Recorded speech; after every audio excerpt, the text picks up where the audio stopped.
여러분 반갑습니다. 2022학년도 6월 고1 전국연합학력평가 통합사회에서를 맡은 민선쌤입니다. 우선 여러분들 진짜 고생 많으셨어요. 여러분들 중에 어떤 친구들은 이번 시험이 고등학교 입학해서 처음으로 치르는 모의고사인 친구들도 있을 거고요. 어떤 친구들은 이번 시험이 두 번째 시험인 친구들도 있을 거야. 어떤 친구들이든 진짜 하루 동안 고생 많으셨습니다. 우선 선생님이 본격적으로 총평을 하기 앞서서 여러분들 격려해 드리려고 해요. 최고의 것을 이끌어내는 좋은 방법은 바로 인정하고 격려하는 것이라고 합니다. 여러분들 오늘 하루 동안 열심히 문제 풀었을 거 아니야? 열심히 문제 푼 나 자신 정말 잘해냈다 라고 스스로를 인정하고 격려, 토닥토닥 해주셨으면 좋겠어요. 성적, 결과가 어떻든. 그래서 일단은 여러분들을 가장 먼저 격려해드리고 싶었고요. 그럼 본격적으로 이번 통합사회 모의고사가 어땠는지 차근차근 알아보도록 하겠습니다. 우선 오늘 시험은 바로 고등학교 1학년 통합사회 첫 모의고사죠. 선생님, 저희 학교는 첫 모의고사가 아니라 두 번째 모의고사였는데요? 라고 얘기하는 친구들도 있을 텐데 진짜 여러분들이 고등학교 1학년 입학해서 통합사회 과목 배우고 있잖아. 이 통합사회 과목의 내용이 다루어진 시험은 이번 시험이 첫 시험이죠. 왜냐하면 여러분들 3월에 치른 시험은 바로 중학교 사회, 도덕 이게 바로 시험 범위였었잖아. 그래서 이번 시험이 정말 찐으로 통합사회 첫 모의고사다라고 얘기할 수 있겠습니다. 그 다음에 오늘 시험 난이도 어떠셨나요? 사실 여러분들 진짜 전반적으로 쉬운 편이었습니다. 무난했어요. 그런데 여러분들이 함정에 몇 군데 빠진 문제가 있을 거야. 그 문제들은 주로 어떤 문제들이냐? 바로 자료 분석형 문제들.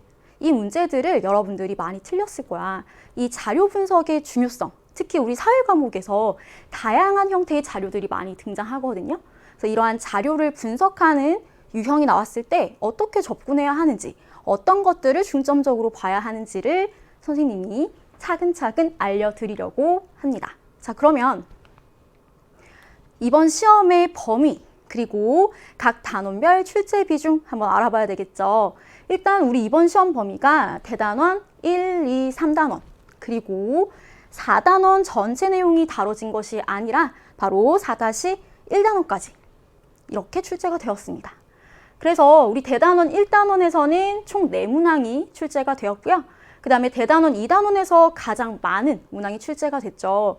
그리고 3단원 5문항, 그리고 4-1단원에서만 4문항이 출제되었습니다. 그래서 여러분들 여기에서 구체적으로 여러분들이 어떤 부분에서 특히 어려움을 겪었을지는 해설 강의에서 본격적으로 선생님이 자세히 소개할 거고요. 여기에 선생님이 지금 문항별로 어떤 대단원, 어떤 주제에 속해 있는지를 선생님이 표시를 했어. 그래서 여러분들이 내가 어떤 문제를 틀렸는지 한번 확인을 해보고 내가 틀린 문제가 주로 몇 단원, 어느 주제랑 관련된 문항들인지를 여러분들이 파악해보면 내가 좀 더 이 주제에서 아직까지 개념이 명확하게 자리 잡혀 있지 않구나 라는 걸 깨달을 수 있겠죠. 그럼 그 주제를 더욱더 집중적으로 보완하고 공부해야겠지? 자, 그리고 여러분들 여기에 선생님이 지금 특별한 표시를 한 문항 번호들이 있는데 이 문항들은 예를 들면 2번 같은 경우에는 이 산업화 도시화 주제랑도 관련이 있고 그리고 교통통신의 발달과 정보화라는 주제랑도 관련이 있는 문항이다 라고 해서 선생님이 2군데에 동시에 표시를 했어요. 그래서 여러분들 참고하시고요. 자, 그러면 오답률이 가장 높았던 1, 2, 4위에 해당되는 문항들을 한번 체크해 보도록 하겠습니다. 우선 가장 높은 오답률을 자랑하는 문항이 몇 번이었냐? 바로 9번이었어요. 무려 60%가 넘었어. 오답률이. 그래서 봤더니 이 9번 문항의 주제가 뭐였냐면 다양한 기후지역 그리고 다양한 지형 경관을 파악하는 문제였어. 여러분들이 생소했을 수도 있는데 어떤 특정 출판사 교과서를 사용하는 친구들은 이 사례를 본 적이 있어. 그래서 그 교과서를 사용하는 학교 친구들은 이 문제를 맞췄어야 합니다. 그리고요, 그 교과서를 사용하지 않더라도 우리 다양한 기후지역 특징들 그리고 독특한 지형 경관이 나타나는 지역들에 대해서 어느 정도 알고 있어야 되는 내용들이 있거든요. 그 내용들을 선생님이 9번 풀이할 때 짚어줄 거고요. 그 다음에 11번 문제가 오답률 2위에 해당하는 문항이었어. 그래서 이 문항은 인권보장의 역사적 전개 과정과 관련된 문항인데 여러분들 우리 11번에 어떤 게 나왔어요? 그렇지. 바이마르 헌법 조항이 나왔고요. 그리고 인종차별 철폐 협약과 관련된 문서 내용이 담겨 있었어. 그래서 인권과 관련된 문서 속에서 나타난 인권, 특징 이런 것들을 여러분들이 찾아낼 수 있어야 하는 문항이었습니다. 그 다음에 15번 문항은 역시 2단원 연결되는 우리 기후와 인간생활과 관련된 문제였는데요. 이 지역에 따른 기후 및 인간생활을 구분하는 것. 특히 여러분들 이 문항에서 지도가 출제가 됐죠. 그래서 지도 속에 위치한 ABC 지역이 어디더라? 가물가물한 친구들도 있을 거고요. 내가 이 지역들을 모르는데 이 문제를 어떻게 풀지? 라고 생각한 친구들도 있었을 거야. 그 지역의 구체적인 명칭을 몰라도 풀 수 있는 문제입니다. 이따가 선생님이 풀이할 때 소개를 해줄 거고요. 그 다음에 오답률 4위에 해당되는 문항이 바로 무엇이었냐면 16번 문항이었어. 도시화 산업화에 따라서 이 지역에서 나타난 변화와 관련된 자료가 출제가 됐죠. 그래서 도표 그래프, 막대 그래프였어. 막대 그래프가 나타났고요. 그리고 주사위 형태를 분석하는 것이 함께 제시된 문항이었습니다. 그래서 선생님들이 실제로 학교에서 시험에서 출제하실 때 이러한 유형도 굉장히 많이 출제하시거든요. 그래서 여러분들이 이런 문항에서 어떻게 자료를 분석해야 되는지 선생님이 이따가 해설 강의에서 친절하게 알려드리도록 하겠습니다. 자, 이렇게 해서 오답률 4위에 해당되는 문항들도 살펴봤는데, 자, 그러면 통합사회 내신 시험을 정복하는 것이 사실 여러분들 목적이잖아요. 왜냐하면 이제 조금 있으면 2차 지필평가가 실시되는 기간이니까 선생님이 통합사회 내신 시험 정복을 위해서 여러분들이 가지면 좋을 마스터 키들을 소개해 드리도록 하겠습니다.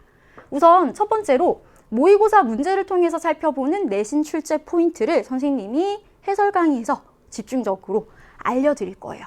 매 문제마다. 그래서 여러분들이 그 출제 포인트들을 쏙쏙 먹으셔야 하고요. 그 다음에 두 번째로는 지도, 도표, 그래프 분석 필수다.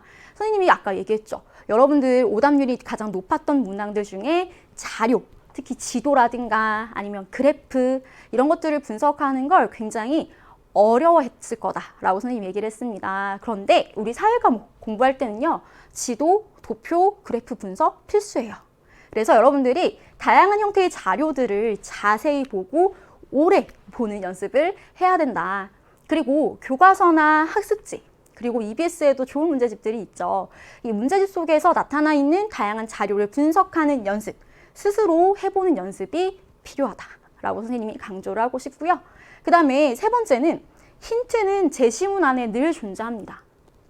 제시문 속에 반드시 이 문항의 답에 대한 중요한 단서가 될 힌트, 키워드들이 들어가 있어요. 그 키워드를 표시하는 연습을 해보자고.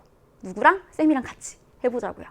그 다음에 우리 통합사회 과목에서 다루는 주제는 여러분들의 일상과 가장 긴밀하게 연결되어 있는 흥미로운 주제들이죠. 그러니까 여러분들 이 통합사회 학교 수업을 제대로 열심히 참여하면서 즐겼으면 좋겠습니다. 그러면 정말 통합사회 시험도 정복할 수 있을 거예요. 자, 그러면 이제 마지막으로 선생님이 여러분들한테 전하고 싶은 마음이 담긴 글, 문장을 소개를 하려고 합니다. 여러분들 중에 지금 이번 통합사회 시험, 선생님이 아까 쉽다고 했는데 나는 통합사회 시험 점수가 좋지 않은데? 어떡하지? 나 학교에서 수업도 굉장히 열심히 듣고 열심히 노력을 했어. 그런데 결과가 좋지 않아요. 그럼 어쩌죠?